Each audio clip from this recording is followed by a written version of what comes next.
ஆன்மீக பெருவர்தினை சேனல் நண்பர் அனைவருக்கும் வணக்கம். நம்ம இன்னைக்கு பார்க்க போகிற பதிவு 7வதாக வரக்கூடிய தசமகா வித்யாவில் தூமாவதியை பற்றி தான் நம்ம பார்க்க போகிறோம். இந்த மகா வித்யாக்களில் ஒருவர் தான் இந்த தூமாவதி. இவள் எப்படி சித்தரிக்கப்படுகிறாள்னாக்கா, அசிங்கமான வயதான பெண்ணாக இவள் சித்தரிக்கப்படுகின்றாள். இது ரொம்ப சுவாரஸ்யமாக இருக்கும் இவளோட கதை. அதாவது உண்மையில் இவள் விதவை அனைத்து அசுபகாரிகளுக்கு கூட அவள் தொடர்புடையவள். அவள் பெரும்பாலும் ஒரு தகன மைதானத்தில் காகம் அல்ல குதிரை இல்லாத ஒரு வாகனத்தில் பயணம் போவது மாதிரி இவள் சித்தரிக்கப்படுகின்றாள்.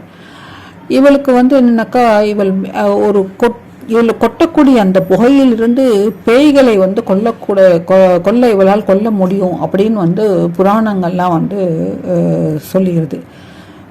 இவளுக்கு தோற்றத்துக்கு பொறுத்தவரையில் ஒரு கதை ஒன்று இருக்குது. அந்த கதை ரொம்ப சுவாரஸ்யமான கதை. அது மாத்திரம் இல்லாமல் இவள் தன்னைத்தானே, இவளுக்கு கோபம் வந்தாலும் சரி சிந்தோஷம் வந்தாலும் சரி தன்னைத்தானே தீயிட்டு எரிச்சுப்பாளாம் இவள். அந்த கதை என்னன்னாக்கா, ஒரு நாள் சதினா இங்கே யாருன்னா பார்வதி தான். பசியோடு இருக்கிறப்போ அவள் சிவன்கிட்ட போய் கேட்குறா, பசிக்கிறதுன்னு சொல்கிறப்போ சிவன் ஒன்றும் எதுவும் கொடுக்க மறுக்கும் பொழுது அவள் தன்னை பசியை போக்குறதுக்கு சிவபெருமானியை சாப்பிட்டுறாளாம். அப்போ சிவன் தன்னை அவளுடைய வயிற்றுலேருந்து விடுவிக்கும்படி கேட்குறப்போ அதுக்கு இணங்கி சிவனை விடுவிச்சுடுறான்.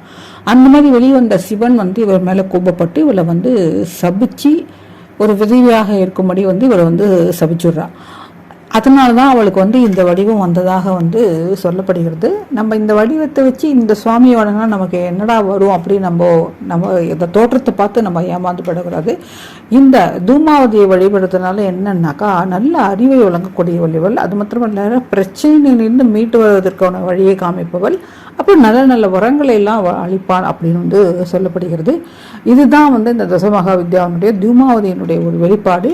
அடுத்த தசமகா வித்யா படுத்து அடுத்த வீடியோவில் பார்க்கலாம். நன்றி, வணக்கம்.